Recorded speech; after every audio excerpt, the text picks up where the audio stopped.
নমস্কার বন্ধুরা, আজকে আমি হাজির হয়েছি দারুণ স্বাদের পমফ্রেট মাছের একটি রেসিপি নিয়ে। এটি একটি সামুদ্রিক মাছ আর খেতেও অসাধারণ হয়। তো চলুন পুরো ভিডিওটা দেখার অনুরোধ রইল। কিভাবে আমি এটা বানিয়েছি তা দেখে নেওয়া যাক। প্রথমে আমি এখানে 4টে মাছকে ভালো করে ধুয়ে নিয়েছি। মাছের মধ্যে আমি লবণ, হলুদ আর পাতিলেবুর রস দিয়ে ভালো করে মাছগুলোকে ম্যারিনেট করে নেব আর 10 মিনিটের জন্য রেস্টে রেখে দেব। আপনারা কে কোথায় থেকে ভিডিওটা দেখছেন আমাকে অতি অবশ্যই কমেন্টে জানাবেন। 2 পিঠ আমি লবণ, হলুদ আর পাতিলেবুর রসকে ভালোভাবে মাখিয়ে নিচ্ছি। মাছের মধ্যে আমি চেরা চেরা দাগ লাগিয়ে দিয়েছি যাতে মশলাগুলো মাছের ভেতরে ভালোভাবে ঢোকে। এখানে আমি সর্ষের তেল দিয়ে নিলাম কড়াইয়ে। তেলটাকে ভালোভাবে গরম হয়ে যাবে, তারপরে আমি এখানে মাছগুলোকে ভেজে নেব। আমি মাছগুলোকে দুটো স্টেপে ভাজবো। প্রথমে আমি দুটো মাছকে দিলাম। এই মাছটাকে উল্টিয়ে পাল্টিয়ে আমি ভেজে নেব। খুব যে কড়া করে ভাজবো তা না, গায়ে সোনালি দাগ চলে এলেই আমি মাছগুলোকে তুলে নেব।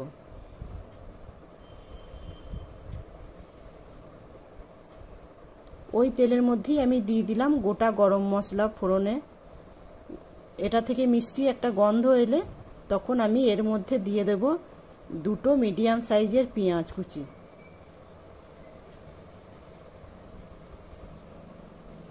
পেঁয়াজগুলো আমি মিহি করে কুচিয়ে রেখে দিয়েছি। আর একটা দিয়ে দেব মিডিয়াম সাইজের টমেটো কুচি। একটু লবণ দিয়ে দিলাম যাতে টমেটোগুলো ভালোভাবে গলে যায়। এবারে এটাকে আমি 4 থেকে 5 মিনিটের মতো কষিয়ে নেব।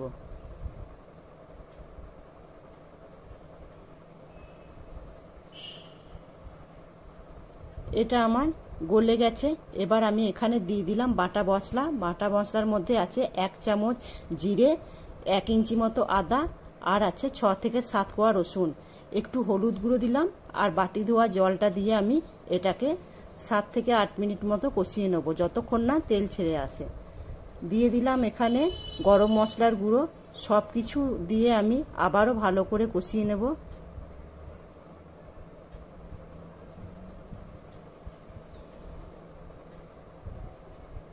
মশলা কষানো রেডি আমার।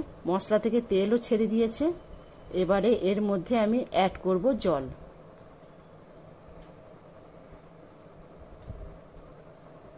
এখানে আমি দিয়ে দিলাম জল।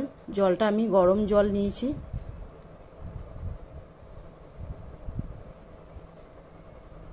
দিয়ে দিলাম স্বাদ অনুযায়ী লবণ আর ব্যালেন্সের জন্য খুবই সামান্য 2-4টে চিনি আর দিলাম 4টে কাঁচা লঙ্কা। যখন ফুটে গেল তখন আমি মাছগুলো একে একে ছেড়ে দিলাম।